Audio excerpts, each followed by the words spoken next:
Hello, and welcome to the Paul Green Comedy Podcast for July 27th, 2024, episode 241, stand-up comedian, actor, and improviser, Paul Green, sharing my journey as I pursue my dreams. Oh, and what dreams may come. So, I am coming to you again from the incredible town of Indio, California, surrounded by windmills. Did those windmills... I think I remember, Googling that once, and I guess it was like a huge failed experiment. Like, they thought, we're going to build all these windmills, and then it's going to provide all of this power, and it's going to be, free power or something like that. I could be making all that up. I should have Googled that before I started spouting off. Didn't mean to be long-winded. Get it? Because windmills? All right. So, let's see. So, last night, I had a very cool opportunity to headline two shows in Temecula, California, in downtown Temecula, at a very cool little community theater. And it was a smaller venue. So the community theater has two performance spaces. They have their big main stage, and then they have this sort of performance spot that's actually where the box office is. And behind the box office, there's just a room, and it sits about 70 people, if it's busting at the seams. So it's very intimate. But they have a nice stage in there, good lighting, and they had a beautiful baby grand piano, which I guess is 100 years old and has been restored. And it was just a really cool atmosphere, cool venue.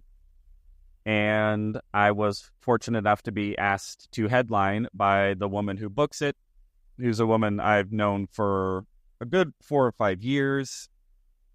And she has booked me on a handful of gigs over the years. And it just was cool. It was a very cool gig. And we ended up doing two shows, a 7 o'clock show and a 9 o'clock show, which was super great. She said that she's had to cancel the 9 o'clock shows over the summer because they just weren't getting enough people. And we barely had enough people to do the 9 o'clock show. We had about, I think she said 18 people in the 9. And the 7 o'clock show, we had about 40. What was really interesting is the 7 p.m. show, which had 40 people, and 40 people in that small of a space feels very full. It feels like a full room. And for some reason, though, they didn't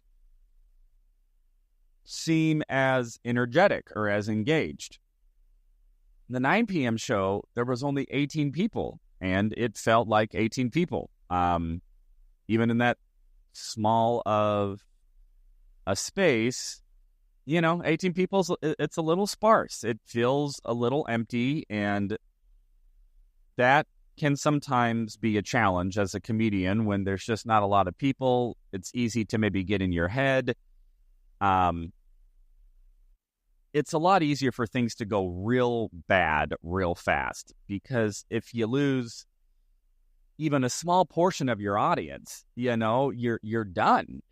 And typically when there's fewer people in a room, the audience can have a tendency to be a little more self-conscious. Maybe they don't want to laugh as loud. Maybe they don't want to laugh as hard. And I don't know. You just have a much higher probability of losing an entire room, and then it's just awkward because it's almost like you at dinner with some friends just telling a story, and all of a sudden your entire friend group realizes they don't like you anymore. And yeah, and that's a very real possibility. So anyway, last night's show, I mean, both crowds were amazing, but the 9 o'clock show actually felt better. They felt more engaged, more connected than the 7 o'clock show, which I think was interesting. And part of me wonders if, okay, so what may have happened is the 7 o'clock show, I think I was a little bit more in my head because I had just gotten the night before feedback from my comedy mentor, and I asked him to review my set, and I pretty much had him review the exact same set that I was going to do that night. And he gave me some feedback, and most of it was very positive, and then he had some constructive feedback and some recommendations for me. And I made the huge mistake of trying to implement some of his recommendations in the 7 o'clock show without having had really practiced it first. And that's never a good idea. I know better than that. I've been doing this long enough to know that you always practice any changes, especially when you've been doing a routine a certain way, because you get obviously in a flow, you get a rhythm. And when you go, oh, I'm going to drop this joke, and then I'm going to try to, deliver this joke a little differently or whatever it is, even if the way that you want to, I don't know, do it is maybe a better way to do the joke in the long run. If you, the first time you try to do that, it's going to be a little clunky. It's just going to throw off your rhythm a little bit.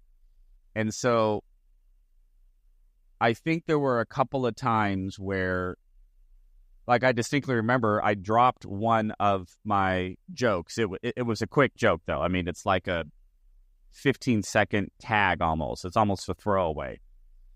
But my comedy teacher recommended that tag I shouldn't do. And I kind of agreed with him because I haven't always gotten the best laugh on this tag. So I'm going, okay, well, maybe I don't need this tag, right? But I had never done the bit before without that tag. And so there was a bit of a gap between I go, okay, I didn't do that tag. But then I go, well, but what do I go right into after this? And it just took me like a split second to just think of, okay, I'm not doing this tag, but what comes right after the tag? And again, we're talking microseconds here, but I don't know. But the next joke didn't feel as connected, or didn't feel like I was in, I was flowing with it. It felt a little clunky because I took that little middle part out. And that happened a couple times. The other major thing that put me in my head was I was really trying to concentrate on not yelling. Which, if you follow my podcast, know that this last week I received feedback from a couple of sources that I have been yelling too much, or that I yell too much.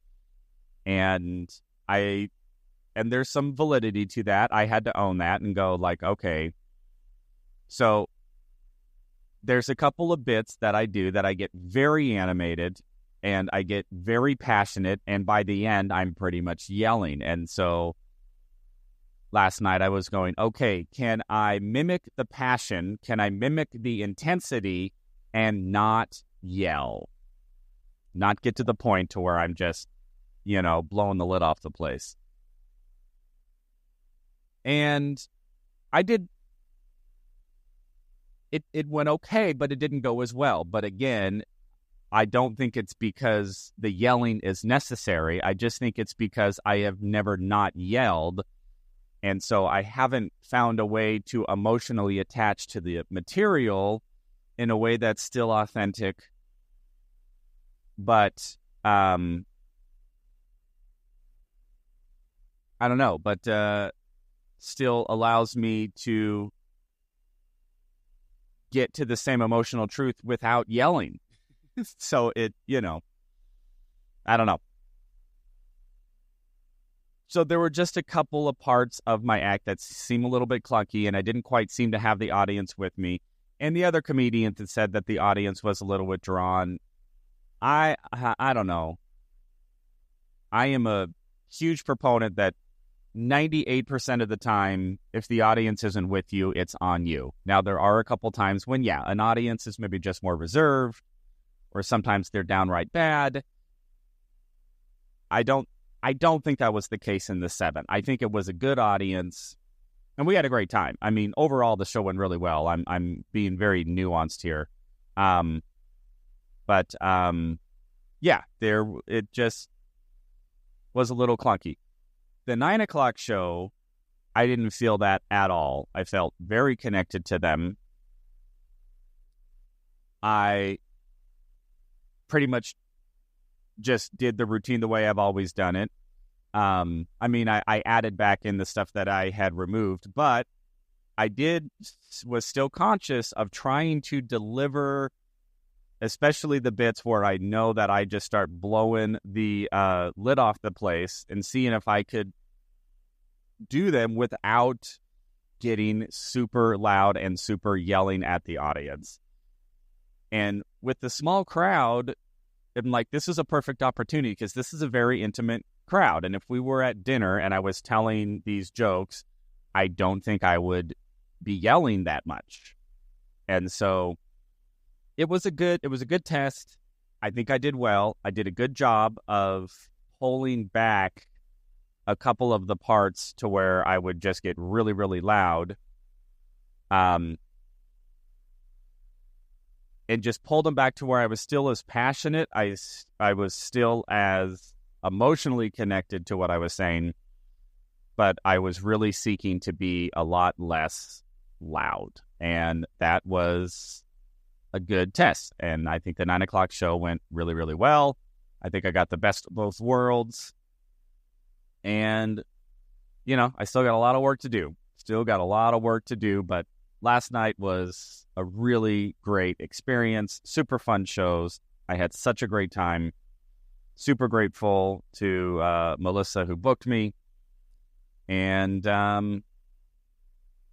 good times all around. So I am going to be heading back to Arizona. I got my 2 open mics tonight. And then we're on to next week, just rolling along. So with that, let's turn to the second part of the Paul Green Comedy Podcast, where I talk about the 48 laws of power and my feelings on them. So today's law,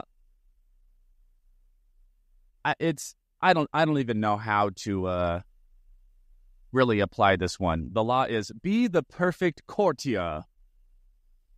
So I've talked a lot about how this book does really seem to be written for like kings and nobles and people trying to rise to a state of power in like medieval times. A lot of the examples that he gives are examples of kings and princes and queens and, old generals of armies and stuff, and how they either rose to power or how they were, bested and lost their power and etc. So what's interesting about this law is it flat out is be the perfect courtier. And it's literally talking about a courtier in like a king's court, and how to be flattering and how to be manipulative and how to grease the wheels and how to make everybody like you as a subtle way of gaining power. And the book says, and there's always courts, and there's always power, and there's always going to be these sorts of elements that exist in and around power and powerful people. And of course, I'm thinking of, powerful business owners or politicians or, performers, famous people, famous actors, famous models, famous musicians and singers, and all of that sort of dynamic. And the book is pointing out that you need to be the perfect courtier in the presence of power, and to try to flirt with the people in power as a way to gain favor and to gain position, and maybe even perhaps when the time is right to make your moves and to see if you can usurp those in power to gain power for yourself. So, hey, listen, I keep reiterating this point. I am fully aware that those dynamics exist, and they exist in my life. I have a job, I have a boss, I am a performer, and I am trying to find opportunities to perform and to, gain influence and to gain an audience. And yeah, there's always going to be an element of having to make relationships with people who have power and have influence and have resource, and to show up and behave in a manner that is pleasing to those in power. Because, if you're a jerk to people in power, they will very quickly and easily discard you. I mean, that to me is kind of a no-brainer. So I don't really have any objections to this law like I've had to some of the other laws. I think that there is definitely value in learning how to, I don't like the word suck up, but yeah, a little bit. A little bit.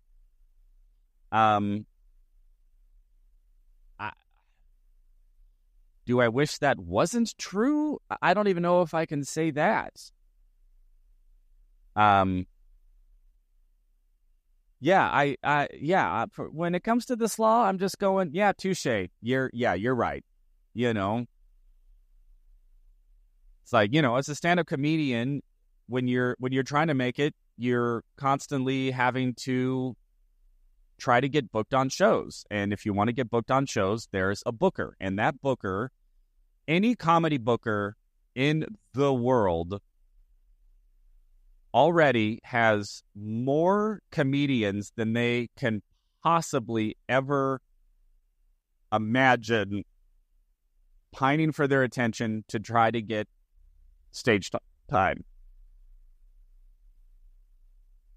I mean, I've talked to bookers and they're like, "Oh, I'll get like 200 emails a day from stand-up comedians sending me their set, asking to get on my stage."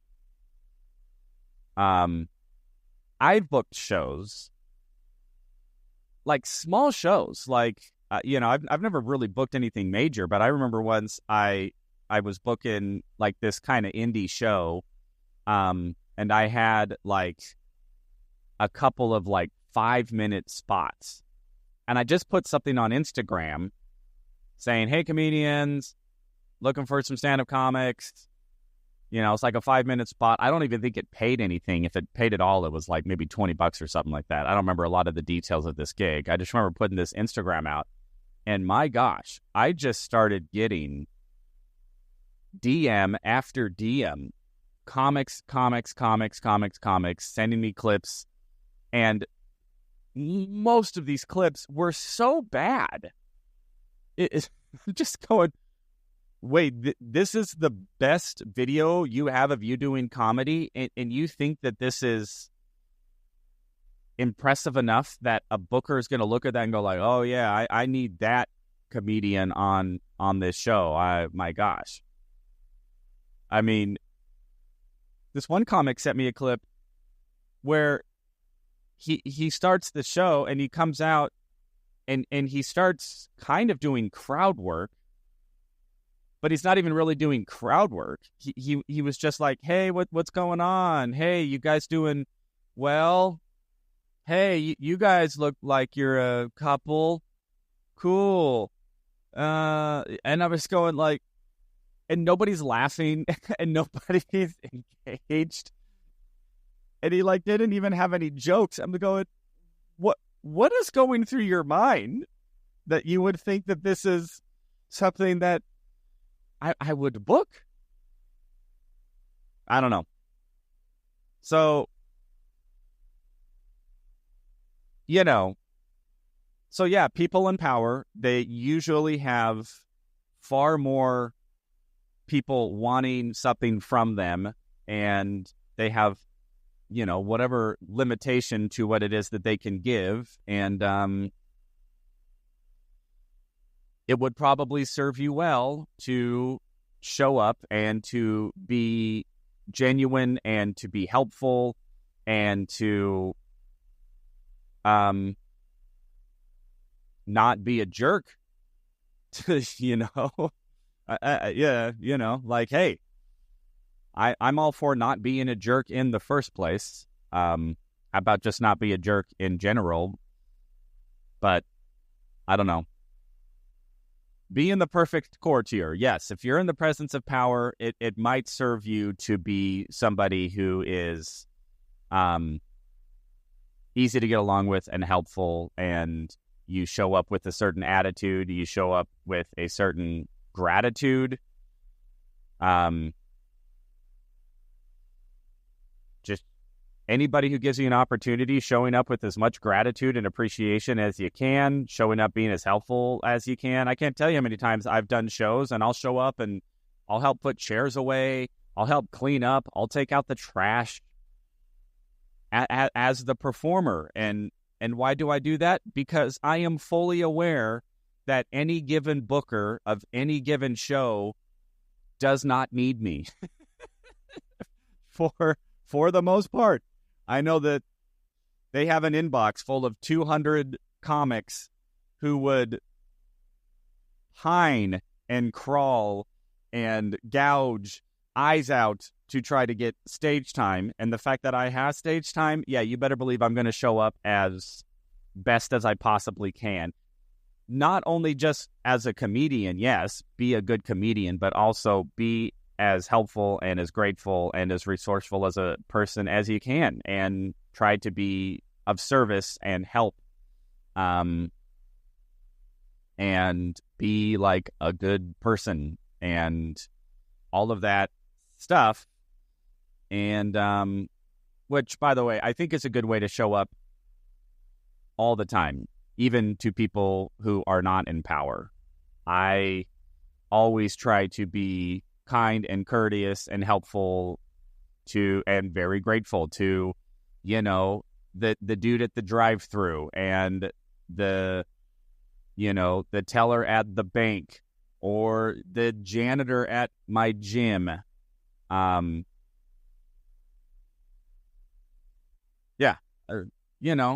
Like, show appreciation to people. It will make their day. Like, nothing, it's like people who like yell at the waitress because the food is bad. It's like, what do you think that's going to accomplish? Trying to make her life miserable when she had nothing to do with it anyway. You know what I mean? So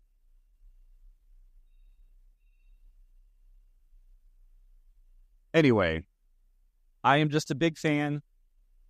Being courteous, being grateful to not only those in power, but also to anybody trying to make people's day better. And whether or not that means you gain power or not, that's not the point. How about just do it because being a decent human being and being a person full of gratitude is its own reward. And maybe that's enough. All right, everybody. That is the podcast for today, July 27, 2024, episode 241 of the Paul Green Comedy Podcast. I love you all so much. Hope your dreams are coming true. You're out there finding joy and fulfillment in your journey. Let's keep pursuing, keep moving forward, and let's try to be those perfect courtiers until we are the ones in power. And then people will try to be the perfect courtier to us. How about that? All right, everybody. Love you so much. I will talk to you tomorrow.